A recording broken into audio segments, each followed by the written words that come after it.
اور یہی بات نہیں ہے، اس دنیا کے جتنے بھی معزز سمجھدار لوگ ہیں وہ خواہ کسی بھی مذہب سے ہوں یا ملک سے ہوں، ان سب کو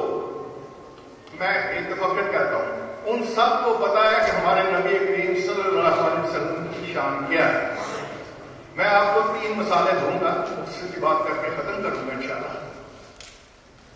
اور اکثر لوگ اس کتاب کے بارے میں جانتے ہیں، 1978 میں مائیکل ہارٹ نے ایک کتاب لکھی تھی، The 100، اس کا ترجمہ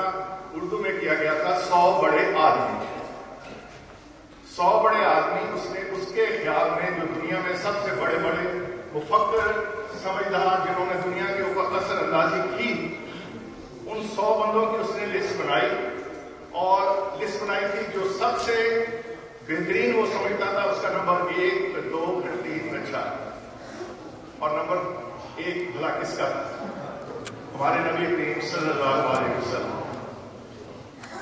وہ مسلمان نہیں تھا، وہ عیسائی تھا، یورپین تھا، اس نے اس کو ریکگنائز کیا۔ کسی بھی ملک میں اس کی سپریم کورٹ جو ہوتی ہے وہ سب سے اعلیٰ وہاں کی عدالت ہوتی ہے، سب سے اعلیٰ۔ یو ایس سپریم کورٹ جو واشنگٹن ڈی سی میں ہے اس وقت، خاص طور پہ جو ہمارے اسکول میں جاتے ہیں یا باہر ہم جاتے ہیں بچے، ان کی اطلاع کے لیے ہے کہ یو ایس سپریم کورٹ آج نہیں بنی، 150-200 سال پہلے بنی ہوگی، بہت شاندار بلڈنگ ہے۔ اس کا جو ہال ہے جہاں پہ ججز بیٹھتے ہیں، اس کی دیواروں کے اوپر انہوں نے دنیا میں، ان کے خیال کے مطابق دنیا میں جو سب سے زیادہ بڑے قانون دان تھے ان کی تختیاں لگائی ہوئی، اور ساتھ میں انہوں نے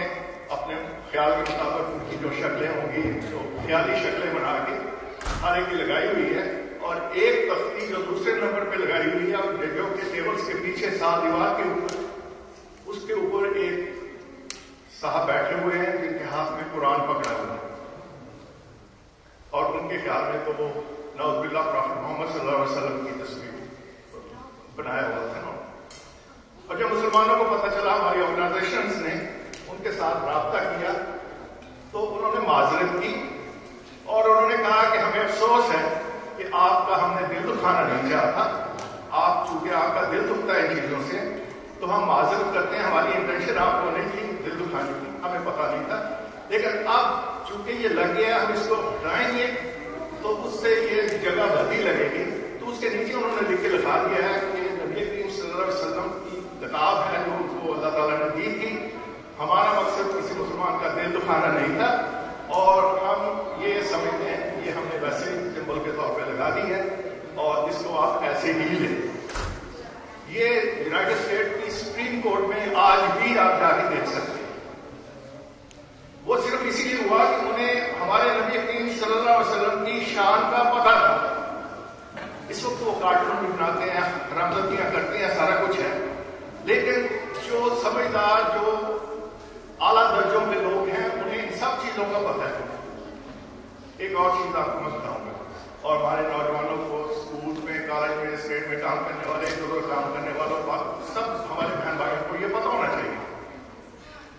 دنیا میں چند نامی گرامی یونیورسٹیاں ہیں جن میں داخلہ لینا بڑا مشکل ہوتا ہے، اور جو وہاں سے نکل جاتے ہیں بہت کامیابی حاصل کرتے ہیں۔ ان میں ایک یونیورسٹی جس کو آئیوی لیگ کہتے ہیں، ہارورڈ یونیورسٹی ہے۔ کس کو پتا ہے نوجوانوں کو ہارورڈ یونیورسٹی؟ ہارورڈ یونیورسٹی کا نام سنا ہوگا سب نے۔ اس کا جو لا کالج ہے، دنیا کا بہترین لا کالج ہے، یہاں سے بڑے بڑے اٹرنیز نکلتے ہیں، لا سیکھتے ہیں۔ اس کالج کی جو لا لائبریری ہے، اس لا لائبریری کے فرنٹ کے اوپر انہوں نے 3 کال لگائے ہوئے ہیں، 3 کال۔ سب سے پہلے انہوں نے لگایا حضرت عیسیٰ کے 350 سال بعد سینٹ آگسٹین، ان کا بہت فلاسفر قسم کا سینٹ تھا، اس نے انصاف کے اوپر کچھ بات کی تھی کہ انصاف دنیا میں ہونا بہت ضروری ہے۔ سب سے اوپر انہوں نے کال اس کا لگایا ہوا ہے۔ دوسرے انہوں نے یہ ہارورڈ لاس کالج کی لائبریری کی دیوار کے اوپر جو مین دروازے کے اوپر، دوسرے نمبر کے اوپر انہوں نے نبی کریم صلی اللہ علیہ وسلم کے ریفرنس سے سورہ نساء کی وہ آیت ترجمہ لگایا ہوا ہے جس میں قرآن پاک ہمیں حکم دیتا ہے کہ مومنوں، میں ترجمہ ویسے کر رہا ہوں کہ انصاف کرو، چاہے وہ تمہارے خلاف جاتا ہو، تمہارے والدین کے خلاف جاتا ہو، تمہارے رشتہ داروں کے خلاف جاتا ہو، وغیرہ وغیرہ. اور اس کے نیچے انہوں نے پھر میگنا کارٹا کا ریفرنس دیا ہوا ہے. میگنا کارٹا ایک کنگ جان ہوتا تھا انگلینڈ میں. وہ جیسے کنگس ہوتے تھے ان دنوں میں کہ ان کا کہا ہی کال لا ہوتا تھا. تو لوگوں نے بغاوت کی اور انہوں نے اس کو مجبور کیا کہ اگر آپ نے حکومت کرنی ہے تو ہمارے کچھ رائٹس ہونے چاہیے، کوئی قانون ہونا چاہیے جس کے تحت آپ بھی اس کے تحت کام کریں گے. تو انہوں نے جو ایک قانون بنایا تھا اس کو میگنا کارٹا کہتے ہیں، اور اسی کی بنیاد کے اوپر انگلینڈ میں اور باقی دنیا میں جہاں پہ بھی قانون بنا جہاں پہ ان کی حکومت کی پاکستان انڈیا میں، وہ میگنا کارٹا کے بیس کے اوپر ہی انہوں نے سارے لاس ڈیولپ کیے. تو میرا کہنے کا مطلب ہے کہ وہ اس لائبریری میں بھی انہوں نے وہ ہمارے نبی کریم صلی اللہ علیہ وسلم کا ریفرنس کیا. تو اس لحاظ سے ہمارے نبی کریم کی شان سب دنیا کو پتہ ہے، جو سمجھدار لوگ ہیں، جو جانتے ہیں. لیکن ہم پتہ نہیں ہر وقت اسی شان کی بات کرتے رہتے ہیں، اور ہمیں کرنی بھی چاہیے، ان کی شان بیان کرنی چاہیے. لیکن نبی کریم صلی اللہ علیہ وسلم غار حرا سے باہر نکل کے آئے، ہر کام کیا، لوگوں سے رابطے کیے، مسجد نبوی میں آ کے بیٹھ کے نکلے گئے، اور صرف ان کے صحابہ کے نام جو ہمارے بہت بڑے بزرگ ہیں انہوں نے صرف ان کے بارے میں باتیں نہیں کی اور بیٹھے نہیں گئے. صحابہ بھی نبی کریم بھی باہر فیلڈ میں جاتے تھے، جو مسئلے مسائل ہوتے تھے ان کا حل کرتے تھے، لوگوں سے ملتے تھے. جنگ احد بھی ہوئی، جنگ بدر بھی ہوئی، طائف میں بھی گئے. نبی کریم جو آپ کو پتا ان حالات کا معاہدے بھی کرتے تھے، لوگوں سے ملتے بھی تھے، کھانے کھاتے بھی تھے، کھانے کھلاتے بھی تھے، سب کچھ کرتے تھے. اور نبی کریم کے ان عملوں کی وجہ سے جو انہوں نے دکھائے، ہمارے صحابہ کرام نے، دوسرے مسلمان بزرگوں نے ہمارے جو عمل باہر کمیونٹیز میں جا کے کیے اور مثال کے طور پہ دکھایا، ان عملوں کی وجہ سے نبی کریم کو یہ اسٹیٹس دنیا والے دیتے ہیں، کیونکہ انہوں نے ایک قوم کو جو ایک بدترین قومیں تھیں ان کو چینج کر کے انہوں نے بہترین قوموں میں تبدیل کر دیا. اور بڑی بدقسمتی یہ ہے کہ آج ہم طرح طرح کے مسئلوں میں گھرے ہوئے ہیں. میری علماء کرام سے بھی یہ درخواست ہے، ہماری خاص طور پہ ہماری مسجد سے ریلیٹڈ کمیونٹی کے ساتھ ہے کہ ہماری کمیونٹی یہ چاہتی ہے کہ ہم اپنے بچوں کے لیے، خواتین کے لیے، بڑوں کے لیے ایسے پروگرام کریں یہاں پہ کہ جن سے ہمارے بچے جو ہیں وہ کچھ سیکھیں اور باہر جب جاتے ہیں تو انہیں بچ لینا.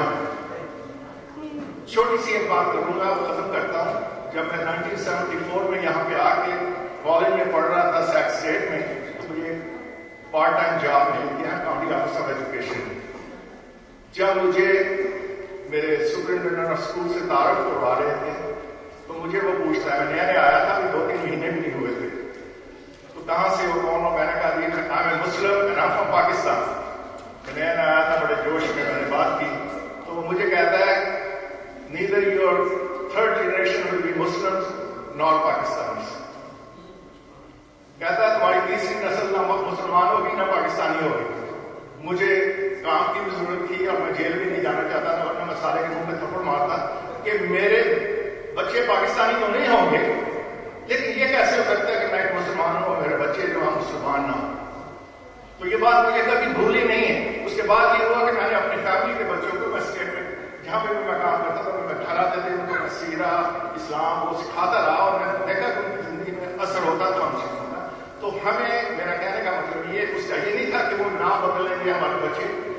اس کا مطلب یہ تھا کہ تیسری جنریشن تک ہم اپنے اقدار کو، اپنے مذہب کو اتنا بھولتے جاتے ہیں، اتنا پتلا کرتے جاتے ہیں، اتنی چیزیں ہلکی ہو جاتی ہیں کہ جن چیزیں میں 74 میں جیسے محسوس کرتا تھا آج میں وہ ایسے محسوس نہیں کرتا. مجھے افسوس ہوتا ہے کہتے ہوئے، کیونکہ ہم بہت سارے کمپرومائز کر لیتے ہیں. پھر ہمارے بچوں کو ہم جتنی چیزیں سکھائیں گے اگلی نسلوں کو تو وہ اسی میں سے بتائیں گے. اگر ان کو 10 چیزیں بتائیں گے تو وہ 2 چیزیں کسی کو سکھائیں گے جو ان کو جان دیں. تو اس لیے ہماری کوشش یہ ہے کہ ہم یہاں پروگرام کریں جہاں سے ان کو احساس پیدا ہو کہ ہم کیا ہیں, ہمیں کیا کام کرنے ہیں تو کیوں کرنے ہیں, کیا کام نہیں کرنے ہیں تو کیوں نہیں کرنے. یہاں کے بچے ہمیشہ یہ سوال پوچھتے ہیں why should I do it, why I shouldn't do it, اور ہماری رسپانس کیا ہوتی ہے جو کر رہے ہیں وہ تھپڑ مارنا پڑتا ہے. تو وہ جب بڑے ہو جاتے ہیں 18 سال کے ہو جاتے ہیں تو پھر وہ آزاد ہونا شروع ہو جاتے ہیں,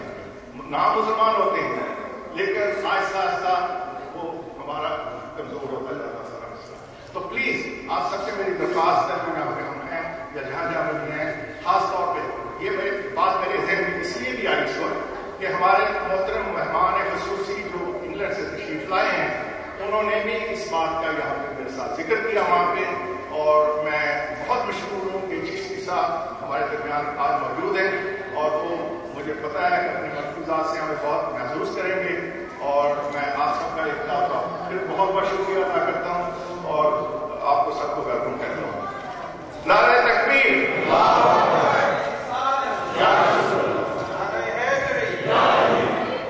ماشاء اللہ خالد سعید صاحب جو اپنے